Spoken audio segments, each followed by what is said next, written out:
은혜 받을 하나님의 말씀은 시편 30편 1절에서 12절까지의 말씀입니다. 시편 30편 1절에서 끝절까지의 말씀 찾으셨으면 교독합니다. 제가 먼저 읽습니다. 여호와여, 내가 주를 높일 것은 주께서 나를 끌어내사 내 대적으로 나를 인하여 기뻐하지 못하게 하심이니이다. 여호와 내 하나님이여, 내가 주께 부르짖음에 나를 고치셨나이다. 여호와여, 주께서 내 영혼을 음부에서 끌어내어 나를 살리사 무덤으로 내려가지 않게 하셨나이다. 주의 성도들아, 여호와를 찬송하며 그 거룩한 이름에 감사할지어다. 그 노여움은 잠깐이요 그 은총은 평생이로다. 저녁에는 울음이 기습할지라도 아침에는 기쁨이 오리로다. 내가 경험할 때에 말하기를 영영이 영원치 아니하리라 하리로다. 여호와께서 주의 은혜로 내 산을 굳게 세우셨더니 주의 얼굴을 가려우심에 내가 근심하였나이다. 여호와여, 내가 주께 부르짖고 여호와께 간구하기를 내가 무덤에 내려갈 때에 나의 피가 무슨 유익이 있으리요? 어찌 진토가 주를 찬송하며 주의 진리를 선포하리이까? 여호와여, 들으시고 나를 긍휼히 여기소서. 여호와여, 나의 돕는 자가 되소서 하였나이다. 주께서 나의 슬픔을 변하여 춤이 되게 하시면 나의 베옷을 벗기고 기쁨으로 띠띠우셨나이다.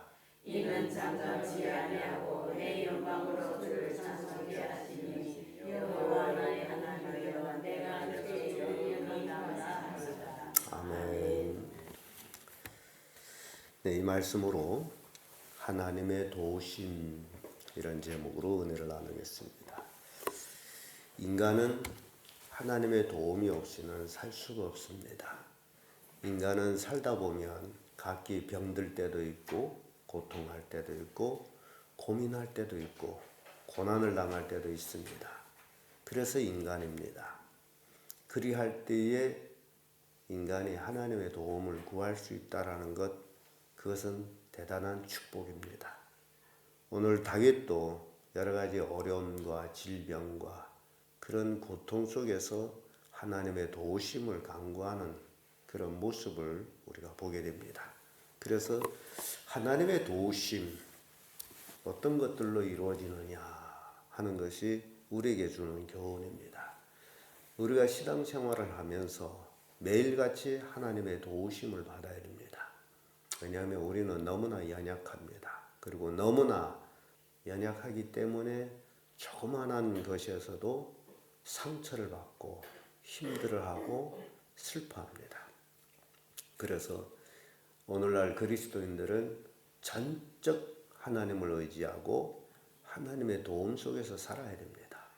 그래서 하나님의 도우심이 어떤 것이냐, 그 첫째가 대적으로 하여금 기뻐하지 못하게 하는 그런 도우심이 있습니다.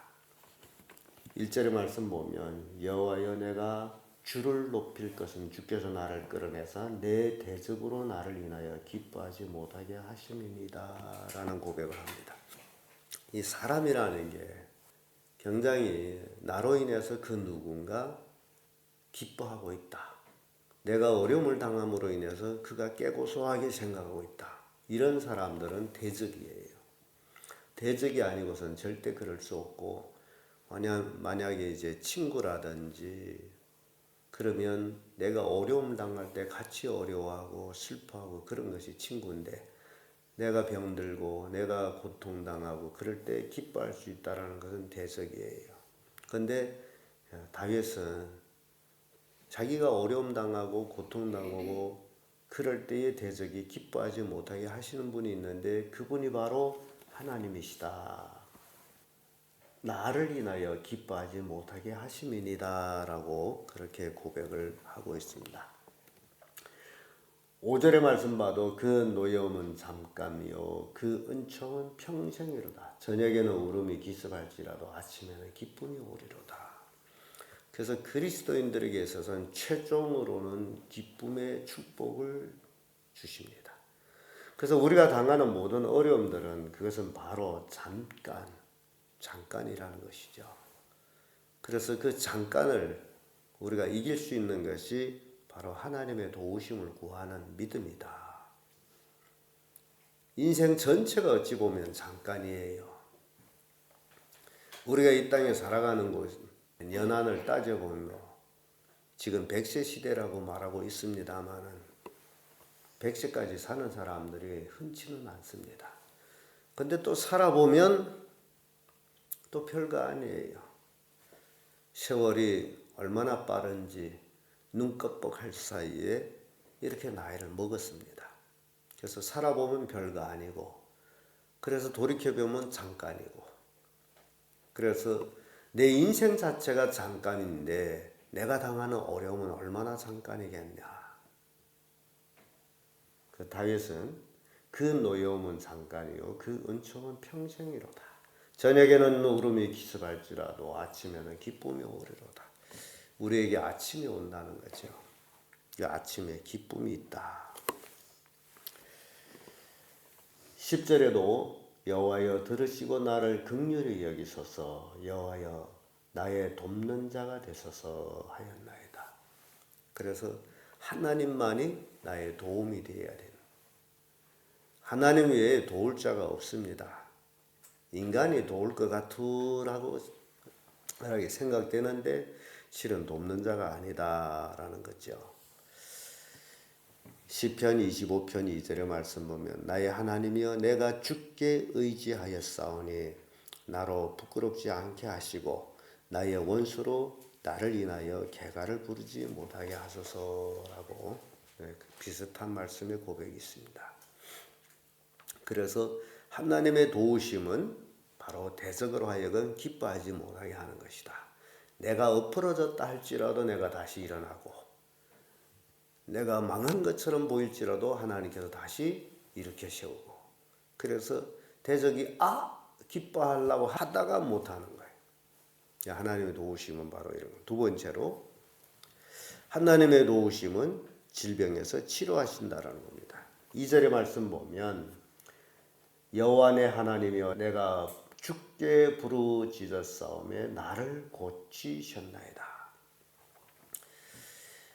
실은 의사가 병을 치료하는 게 아니라 하나님이 치료하시는데, 오늘날 우리 사람들이 자꾸 하나님을 잘 믿지 못하기 때문에, 보이지 않는 하나님의 그 치료하심을 믿지 못하기 때문에 자꾸 의사를 찾고 또 약을 찾고 그럽니다.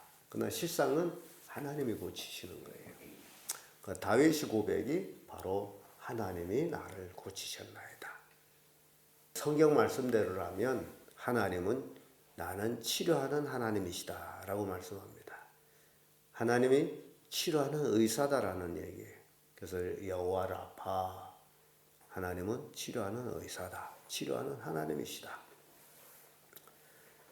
그래서 우리가 하나님을 믿는다라는 그 믿음이 어떤 의미에서는 오늘날 환자들이 약을 믿고 의사를 믿는 것 그 이상으로 누구를 믿어야 되는 거예요?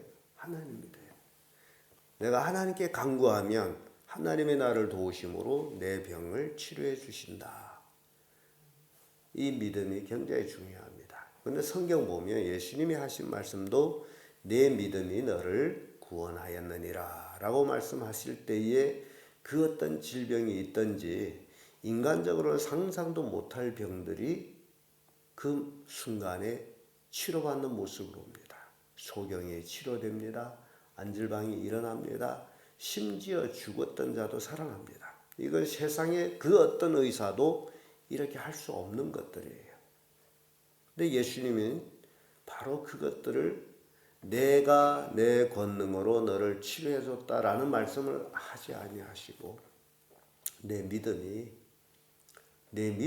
말씀합니다.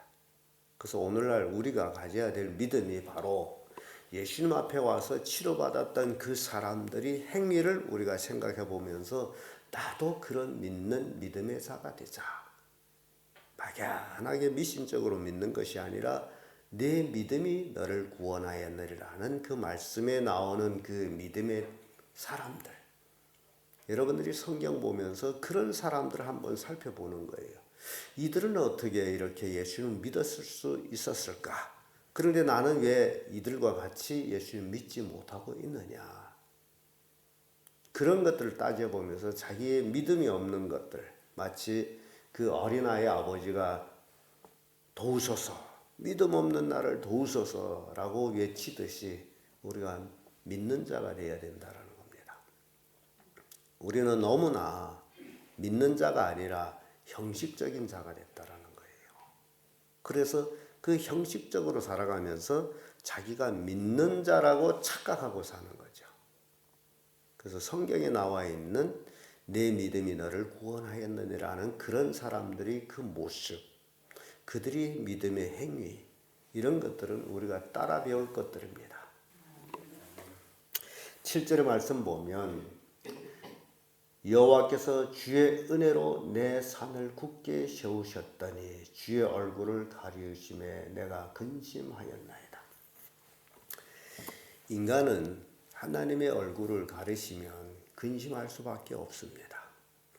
그래서 늘 하나님 안에 살아야 돼요. 하나님의 도우심 우리가 구해야 되고, 그래서 시편 6편 2절에 보면 여호와여 내가 수척하였사오니 긍휼히 여기소서 여호와여 내 뼈가 떨려오니 나를 건지소서. 인간이 하나님만 의지해야 되는 거예요. 하나님이 치료해 주신 하나님께서. 출애굽기 15장 26절에도 너희가 너희 하나님 나 여호와의 말을 청종하고 나의 보기에 의를 행하며 내 계명을 귀에 기울이며 내 모든 규례를 지키며 내가 애굽 사람에게 내린 모든 질병을 하나도 너에게 내리지 아니하리니 나는 너희를 치료하는 여호와입니다. 성도들이 온전히 하나님의 계명과 율례를 법도 이 모든 것들을 지키면서 살아가면 하나님의 약속이에요. 애굽 땅에 내렸던 모든 질병을 너에게는 내리지 않을 것이다. 나는 치료하는 하나님이시다. 그 애굽이라는 얘기를 세상이에요. 그러면 세상에 있는 모든 질병을 너에게 내리지 아니할 것이다 라는 말씀이에요. 세상 사람들이 앓고 있는 모든 질병을 너에게 내리지 아니할 것이다 라는 얘기예요. 그래서 전적 하나님을 의지하는 그런 삶을 사는 우리가 되어야 된다는 겁니다. 그래서 하나님의 도우심은 질병에서 고쳐주신다. 끝으로 하나님의 도우심, 영혼을 구원해 주십니다. 3절의 말씀 보면 여호와여 주께서 내 영혼을 엄부에서 끌어내어 나를 살리사 무덤으로 내려가지 않게 하셨나이다. 무덤 할 적에는 사망이요 또는 지옥이라고 생각하면 되겠죠. 근데 하나님께서 내 영혼을 음부에서, 음부, 죽음에서 또는 지옥에서, 우리가 예수 그리스도를 믿지 아니하면 모두 다 어디로 갈 자예요? 지옥으로 갈 자예요. 예수 그리스도를 믿음으로 하나님이 우리를 지옥 가는 데서 끄집어내 주셨어요. 다윗은 바로 그걸 고백합니다. 내 영혼을 음부에서 끌어내어 나를 살리사 무덤으로 내려가지 않게 하셨나이다. 대단한 축복입니다. 우리가 이미 하나님께로부터 대단한 축복을 받은 자들이에요. 이 영혼이 구원받았다라는 거는요, 이건 어떻게 값을로 계산할 수가 없습니다. 왜냐하면 예수님이 십자가에 자신의 몸을 달아서 죽음으로 값을 지불했기 때문이에요. 그래서 이 값은 계산할 수 없는 값, 이러한 축복을 우리가 받았다는 거죠. 하나님의 자녀가 됐다는 건 대단한 축복입니다. 그래서요, 우리 오늘날 그리스도인들이 다른 사소한 일을 가지고 마음이 상해하거나 불쾌하거나 사소한 일을 가지고 하나님 앞에 불평하거나 이건 의미가 없는 거예요. 총체적인 큰일, 그것이 바로 나를 음부에 내려가지 않게 하신 하나님, 나를 무덤에 내려가지 않게 하신 하나님. 누구를 통해서요? 예수 그리스도를 통해서. 그래서 요거 한 가지만 가지고 내가 먹을 것이, 예를 들어서 가난에 찌들려서 먹을 것이 없다라고 생각할지라도 요거 하나만 가지고 하나님께 감사하는 저는 우리 성도들 되기를 바랍니다. 이 감사가 축복을 가져와요. 왜냐하면 구원받은 기쁨의 감사가 넘쳐나는 것, 그것이 가장 큰 축복입니다. 9절의 말씀 봐도 내가 무덤에 내려갈 때에 나의 피가 무슨 유익이 있으랴. 어찌 진토가 주를 찬송하며 주의 진리를 선포하리까. 진토하게 되면 우리가 이제 하나님께서 우리를 만드신 것이 문지흙으로 만들었죠. 그래서 이제 자신의 흙이라는 거예요. 내가 죽으면, 구원받지 못하고 죽으면 나는 본래 흙으로 돌아가 버려요. 그럼 진토가 어찌 주를 찬송할 수 있겠느냐. 주의 진리를 선포할 수가 없어요. 우리가 죽으면. 그래서 하나님께서 예수 그리스도를 통해서 우리를 구원해 주셔서 우리가 할 수 있는 일이 있습니다. 매일매일 주를 찬송하는 것, 매일매일 주의 진리를 선포하는 것. 주의 진리 하게 되면 예수 그리스도의 구원을 선포하는 것. 이게 구원받은 사람들이 하는 일입니다. 오늘날 그리스도인들이 요것을 잘 못해요. 주님을 찬양하고 주님의 구원하심을 선포하는 요 일을 잘 못하는 거예요. 그래서 요 일을 잘 못하는 원인은 아직도 자기가 구원받은 그 기쁨에 대한 감사를 모르고 있다는 거예요. 그래서 이 다윗을 통해 가지고 오늘 우리 성도님들이 그 하나님이 영혼을 구원해 주신 그 기쁨, 그 기쁨을 하나님을 찬양하고 그 진리를 선포하는 그런 성도들 되기를 바랍니다. 시편 16편 10절에 이는 내 영혼을 음부에 버리지 아니하시며 주의 거룩한 자로 썩지 않게 하실 것임이니이다. 예언적인 말씀이죠. 예수님은 십자가에 못 박혀 죽었지만은 그 영혼이, 그 뼈가 썩음을 당치 아니하고 3일에 부활하셨어요. 그걸 이제 예언적으로 하신 말씀입니다. 시편 86편 13절에도 이는 내게 행하신 주의 인자가 크사 내 영혼을 깊은 음부에서 건지셨습니다. 깊은 음부, 지옥을 얘기하죠. 지옥에서 건지셨다. 오늘날 우리 예수 그리스도를 믿는 사람들이 지옥을 가지 않는다는 것 얼마나 큰 축복인지, 이거 하나만 가지고 우리가 평생 감사하며 살아야 됩니다. 딴 거 없어요. 그 다른 그 이제 육신적인 욕심을 내려놓는 게 좋습니다. 근데 자꾸 엉뚱한 것에 대한 욕심을 내기 때문에 하나님에 대한 감사가 없어지는 거예요. 이것도 마귀 역사예요. 우리가 하나님께 감사하지 못하게 하기 위해서 자꾸 육신의 욕심만 가득 채우도록, 그래서 기도해도 육신적인 욕심을 채우는 기도를 하고 있는 거예요. 그러니까 여러분들이 하나님께 기도할 때의 그 기도 내용을 잘 생각해요. 도대체 내가 새벽에 나와서 하나님께 기도하는데 뭘 구하고 있는지 그걸 한번 생각해 보세요. 그 구하는 것들이 육신적인 것인지 아니면 영적인 것인 건지 생각해 보세요. 그래서 구하는 것들, 모든 것들이 육적인 것이라면 그것이 채워지지 아니하므로 매일같이 구하지만은 기쁨은 없습니다. 그러나 여러분들이 구하는 것이 하나님의 영광을 위한 구함이라면 그것으로 인해서 기쁨을 얻게 되는 거예요. 그래서 더 이상 이제는 육신적인 걸 구하지 못해요. 자식이 어떻게 해달라 뭐 이런 것 말고, 주여 내가 어떻게 하면 하나님이 기뻐하는 일을 할 수 있겠습니까? 주여 나를 어떻게 하게 되면 주의 진리를 선포하게 할 수 있겠습니까? 등등 주를 위한 기도를 많이 하세요.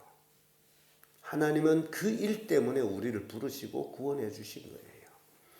그 외에 육신적 것들은 구하지 아니해도 하나님이 주시는 것들입니다. 하나님이 주시는 것들을 자꾸 구하는 것이 얼마나 그리스도인들이 무지하고 하나님의 능력을 잘 모르고 있는 그 증거를 보여주는 겁니다. 그래서 이 하나님의 도우심 바로 영혼을 구원하신 것. 내 영혼을 구원하신 하나님. 그래서 오늘 우리는 다윗을 통해 가지고 하나님의 도우심이 어떤 것들인지를 살펴본 거예요. 대적이 기뻐하지 못하게 하고 질병에서 나를 고쳐주시고 내 영혼을 음부에 버리지 아니하시는 그런 하나님의 도움을 우리가 잊고 산다.